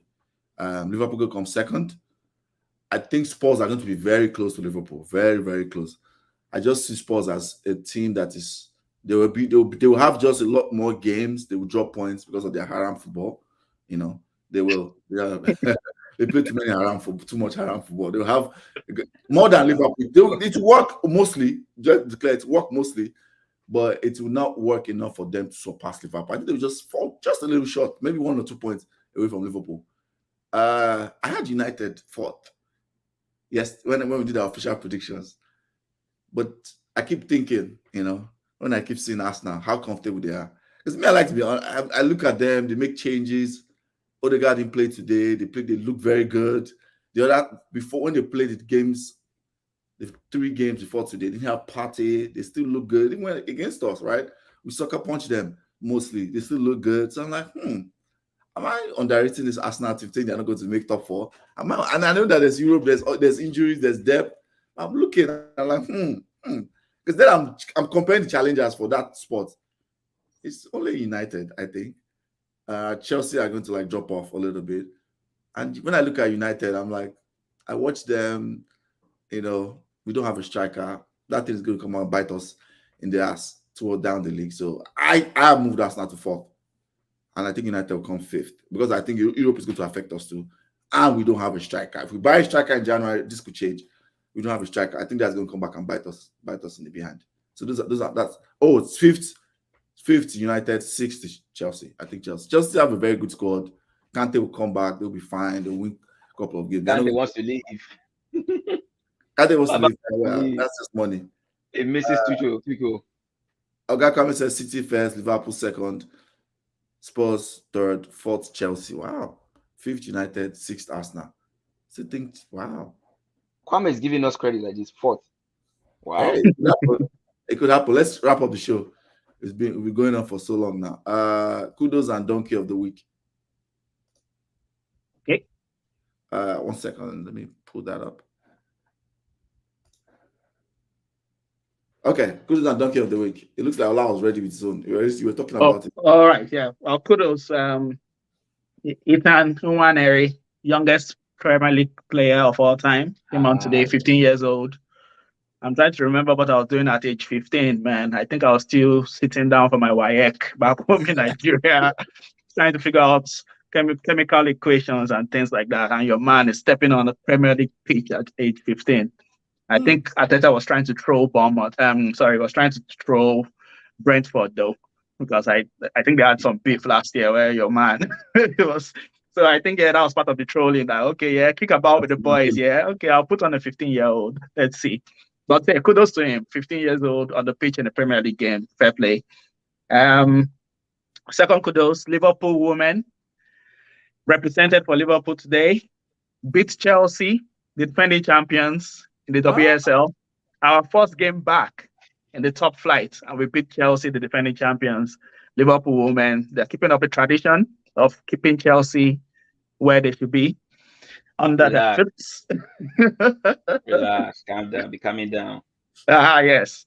And my third kudos, final one, Ronaldo, for his enthusiastic celebration. Was you in the Europa League for a penalty, you know. I mean, I love donkey. That sounds more like a sounds like a donkey than kudos. My donkey of the week, the first one, quickest red card in Ligue 1 history in the French league. Jean-Claude Todibo, 9 seconds. You're getting sent off after 9 seconds. Why did you bother to come on the pitch, man? 9 seconds into a game, we got a red card today. So, man, donkey of the week. And the second one, I already mentioned it, Gary Neville. It pissed me off with that. Oh, American owners, this, that. They are ruining football. Man, it's not bad owners are bad owners, good owners are good owners. I don't think it's restricted. He's not talking about the ones who are doing sports washing, the ones who, their regime are killing journalists. You're saying American owners are the owners ruining English football. Man, get a grip. If you're going to criticize owners, criticize all of them equally and fairly. Man, I'm all for balanced criticism. Don't just single them out and say, oh, these guys are coming to ruin our football. I didn't agree with that. It should have been more balanced. There are other people you can call out. It's not wrong that he's calling out some of the American owners. Some of them are not good. That's true. But man, call out the other ones too. Yeah. So that's my second donkey of the week. Oga comment says kudos is Vinicius. Okay, I guess Madrid just finished playing, or maybe they're playing. I don't know. Donkey is useless Gate. He's leading England in only one direction, south. What is this Christians for Southgate? I'm going to leave that. I don't. Beef agenda. He will find a way. If he says the wrong thing now, Shola will find a way to enter this place. Benny, kudos of the week. First one, I'd like to give it to Heung-min Son, man. 3 goals in 13 minutes off the bench. You could tell he was pissed when he scored everything, like looking at the guy that's always smiling, everything is like, yeah, I'm me, yes, I'm me. 1, 2, 3. Okay. I think he's trying to send a message to Conte. Never ever start Richarlison ahead of me. That's what he's trying to say. Second kudos, and this is a bit biased, but Alex Iwobi, man, was oof. Watched the Everton game. Boy was playing ball, man. Loved it. Absolutely loved everything about it. He has been playing well. Hey guys, yeah, he's playing well, like very well. Last time I saw him, I saw him in person when he came to play in the US against Mexico, and the boy was manning that midfield. He and Aribo, but he was on a different level, manning that midfield. I was like, wait, what's this player been the whole time? And I think Lampard trusted him and just put him in the midfield now. Like he's there in the midfield, not like playing wing back or left mid, or in the midfield right there. And he's repaid that trust. That's what he was. Don't forget that. That's what he was in there. Yes, that's what he was. That's what he was. Like, just pushing forward because they needed penetration. Yeah. But midfield is where he's like at home, and it's showing. So that's good. Donkey of the week. This is hard to say, but it's just happened recently. Mourinho, who I'm a really huge fan of. I think if he had stayed on that touchline, kept his calm or whatever, maybe he would have engineered something with Roma. Like they lost to Atalanta like earlier today, and as much as I'm a fan of his, I think that he was quite. It was cool. I don't know. He was immature to get himself sent off. Mourinho. Mourinho today. Surprise! I know. Look, I'm a huge fan of his. I'm also able to call him out when he makes some crazy, because his game was there to be won. They played well. Roma played well today, but he lost his cool, and the players needed him at a crucial time, and he wasn't there because he lost his cool. So that's my big donkey. And I forget the name of the guy that called out Vinicius. The what's his name? It was just an agent or whatever for dancing. Yeah, the Atletico Madrid player. Was it Koke? No, it's not Koke. It's who did that? I can't remember. Oga, come and tell us in the comments. Oga will tell us. Oga, come, he knows everything. He knows everything. Oh, so cannot wait. I cannot wait for his next goal. I cannot wait. Let me see what he does when he scores. People call him a monkey and all. Yeah, okay, fair enough. My guy will come out to the boombox and dance there. I cannot wait for that next goal. I want to see it, and I'll be here with popcorn and everything. But yeah, my kudos is like you said, Son gets the first one. For his hat trick, of course. Almost perfect hat trick. The second one, second half hat trick, exactly. Second one is Union Berlin for being top of the Bundesliga. Union Berlin, that's right. Their budget, they don't even have. They are not even top 4-3 budgets in the league. They're probably like top 7 or something like that, or top 10. And they are 5 points ahead of Bayern. Comfortably on top. So they get my kudos. Nagelsmann might be out the door. Hey, yeah, we know how Bayern rails. If this TT is out there, they not, if it goes to TT, that would be very interesting. We have to very interesting. End of so my donkeys, Leicester, Brendan Rodgers, the old Leicester players and Brendan Rodgers together. They get my donkey. Brendan Rodgers needs to reinvent himself. He needs to reinvent himself. I did a good job. He did a good job in Leicester overall. The first 2.5 years, 4th, 5th with those resources. I'll give him credit for that. But now he needs to reinvent himself. He needs a break. He needs to take a break. Football is just more than tactical periodization or all that Mourinho nonsense that he's a fan of and transitioning. He needs to reinvent himself to possession football a little bit. I know you like Mario Benny, but it's true. Football has moved past that, man. Like you can't just be waiting for phase transition. What do you do when you have the ball? That's what I true. always see. What do you do when you have the ball? You need to invite. All the top managers are doing that. You can't just be one transition on teams every time. Right. How are you going to break through teams? So that's why I think we've come to the end for sure. Let's take. Oh, P.S. I'm going to talk about money struggling. You lead the agenda in the comments or somewhere else. Please, let's gloss over it. He's walking alone. He's walking alone in Bayern Munich. Please, let's just leave him alone there, please. But if I'm walking alone where you are too, in your own house, we miss each other, so let him come back home. You miss each other. He almost scored today. He hit the post right before. 5 games, 0 goals. 5 games, no goals. Wow. Don't worry, they need a new manager. Okay. You don't fire him now. Nagelsmann was never that good. Let's be honest, he was never that good. He has good fashion sense, though. His fashion sense is fashion top notch. I take that guy's whatever before I go to the suit store to buy stuff. Wait, how did I wear this thing? I don't know. It's just fashion sense is there, but everything else it's just there. We come to the end of the show. Benny, it was fantastic coming on. Thanks for coming. It was lovely. My pleasure. We try to bring you on again. Ola, as always, thanks for coming on. For everyone in the comments, Oga Kwame, Zaza, everybody supporting the comments. I think Yemi was into. Thanks. We're out. Have a good one. See ya.